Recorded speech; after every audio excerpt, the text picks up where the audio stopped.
On New Year's Day, a gunman from Uzbekistan opens fire in a nightclub in Istanbul, killing 39 people.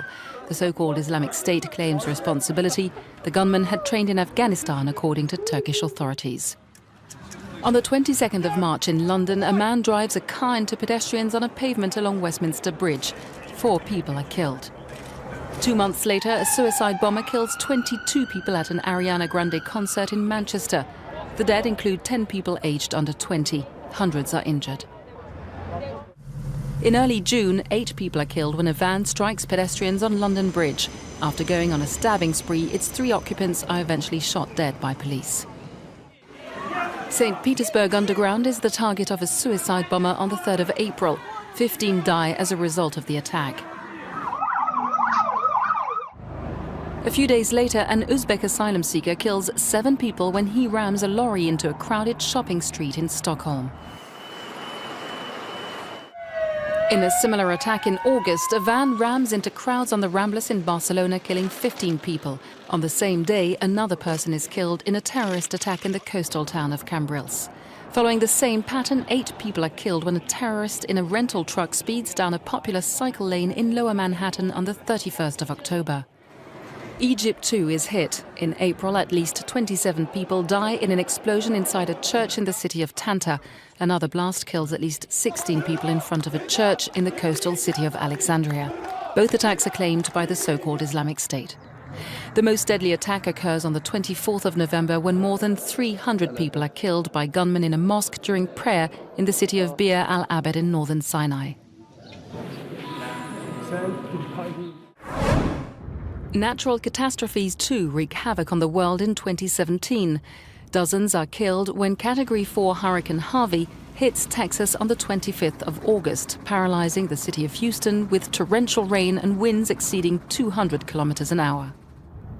Irma, one of the strongest and most enduring hurricanes the Atlantic has ever seen, leaves a trail of deadly devastation, killing more than 130 people as it tears through the Caribbean, the Gulf of Mexico and the southeastern United States.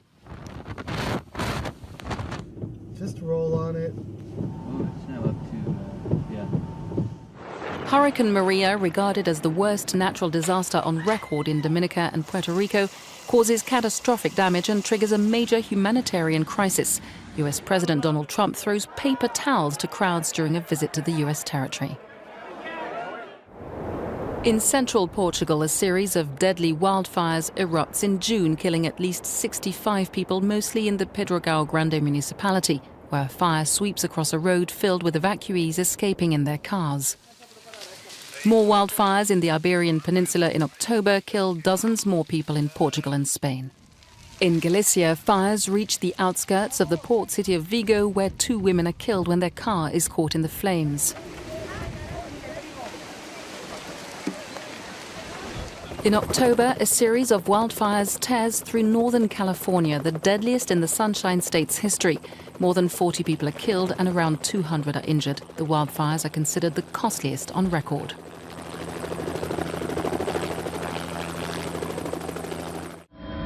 In January, a major avalanche hits a luxury hotel above Rigopiano in central Italy, killing at least 29 people. The avalanche is the deadliest in Italy in a century. Rescue teams managed to dig through the cement ceiling to save survivors. On the 21st of August, the Italian island of Ischia is hit by an earthquake that kills 2 people. 3 brothers are miraculously saved from the rubble.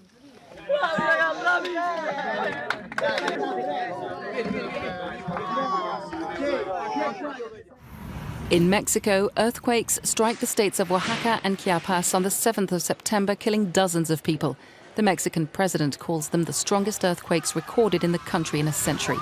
On the 19th of September, a 7.1 magnitude quake hits the capital, Mexico, bringing down dozens of buildings and killing more than 300 people. On the 12th of November, a magnitude 7.3 earthquake strikes the border region between Iraq and Iran, killing more than 500 people. Most of the casualties are in Iran's western province of Kermanshah, where many homes are made from mud and not suited to withstand earthquakes.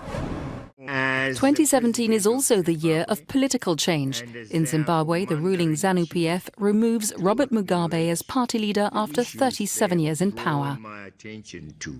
On the 21st of November, after a week under house arrest, Mugabe sends a letter to parliament saying he resigns as president.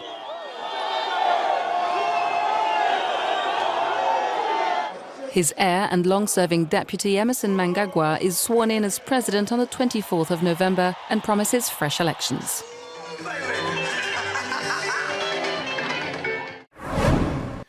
The indictment charged two counts. In a landmark ruling in 2017, former Bosnian Serb General Ratko Mladic is jailed for life by the International Criminal Tribunal for the former Yugoslavia for war crimes, crimes against humanity and genocide. As the top military officer with command responsibility, Mladic is deemed responsible for the siege of Sarajevo and the Srebrenica massacre.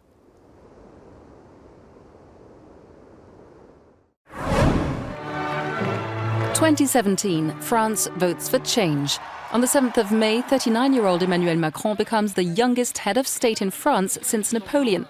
He's elected on a pledge to bring reform both to his country and the European Union.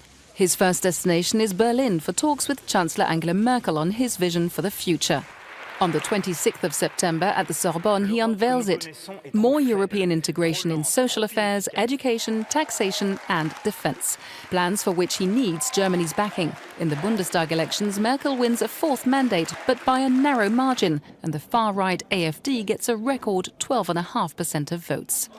Months of talks to try and form a coalition with the Greens and the Liberals fail. It's the worst result for the Conservatives in Germany since 1949. In Spain's biggest post-war crisis, the pro-independence majority in the Catalan parliament votes in favour of a unilateral declaration of independence in early September. The Constitutional Court suspends the referendum law.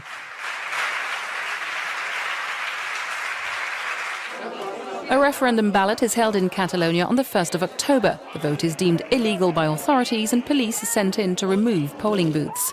The crackdown backfires against the government after pictures emerge of violence on the streets. Look.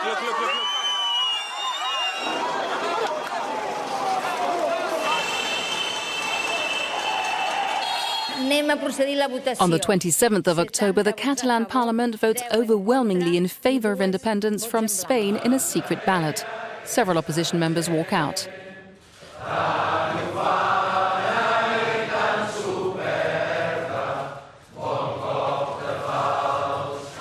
The same day, the Spanish Senate approves Article 155 of the Constitution invoked by Prime Minister Mariano Rajoy to, quote, restore the rule of law and ensure that elections can be held in normal circumstances.